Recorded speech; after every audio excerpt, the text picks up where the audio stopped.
Olá, meus amigos, tudo bem?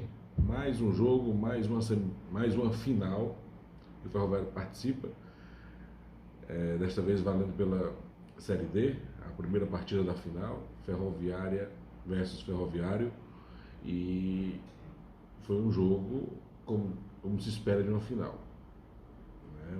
Um jogo nervoso, um jogo onde nenhuma das equipes poderia falhar.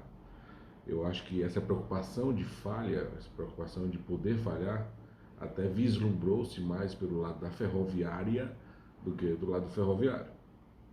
Lógico, se fosse em outras circunstâncias, eu acho que o Ferroviário teria partido mais para cima, teria sido mais incisivo no ataque para a tentativa de fazer o gol. Mas em contraprestação a essa efervescência no ataque, o Ferroviário se preocupa, lógico, em não levar gol. E essa preocupação do Ferroviário não é nem só por perder uma partida, mas sim pelos desfalques que tinha naquela faixa de recomposição. O meio de campo do Ferroviário estava muito desfalcado, principalmente com 2 minutos de jogo, sai nosso único volante de contenção. Não tinha nem reserva para entrar no lugar dele.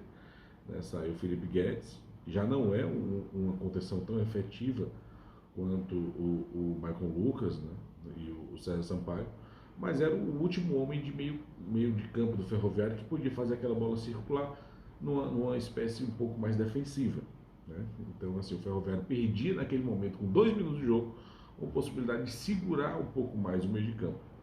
Né? E no seu posto entrou o Thiaguinho, um jogador altamente ofensivo, que não tem características de marcação, e isso poderia prejudicar o Ferroviário nesse setor.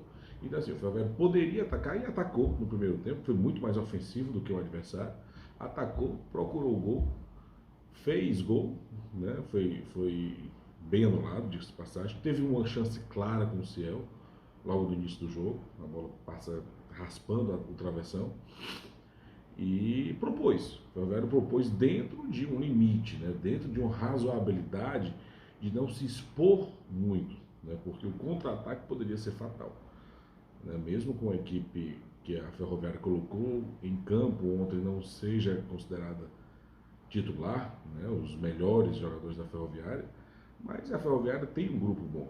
O Alexandre Lopes já tinha falado que o grupo da Ferroviária é muito bom e ele mescla muito esse grupo na Série D.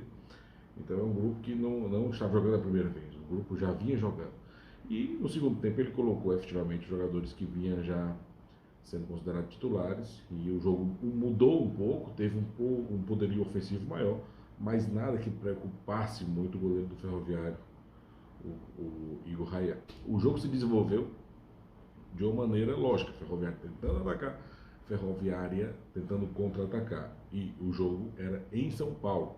O Ferroviário propôs o primeiro tempo. No segundo tempo, o Ferroviário, eu acho que a estratégia do Paulinho era segurar um pouco mais, haja vista o desgaste de uma viagem em cima da hora, que a CBF definiu o jogo, e também os desfalques. Né? Há de se considerar que o Matheus Silva fez muita falta, o Brian, acho que talvez tenha sido a pior partida do Brian durante todo o ano no Ferroviário, não jogou bem.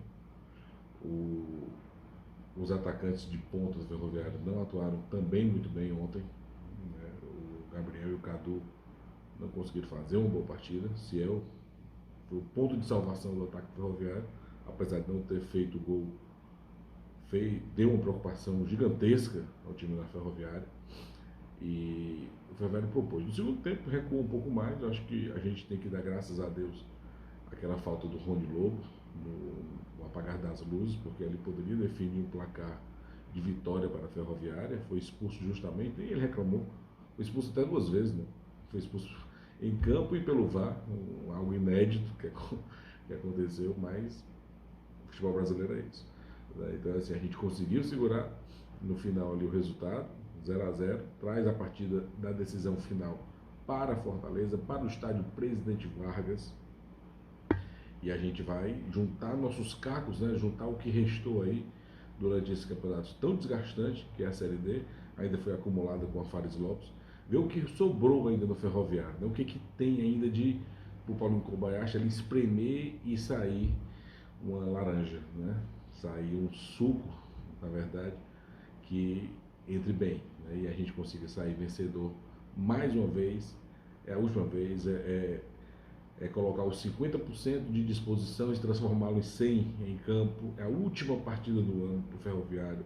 É a partida que vale um título, vale um troféu, vale um currículo novo para cada jogador. Então, assim, é colocar o coração na ponta da chuteira e a disposição também. Né? Ver se o Matheus Silva volta, ver se o Deizinho consegue voltar, enfim, ver os contundidos, ver se conseguem renascer das cinzas. E quem não puder jogar, os considerados reservas que entrarem, que atuem bem, que dê seu máximo, dê seu coração e consigam fazer o Ferroviário campeão novamente. O bicampeonato está bem próximo. Sábado, 4 horas no PV, começa essa nova história. Tá bom? Então até lá, meus amigos.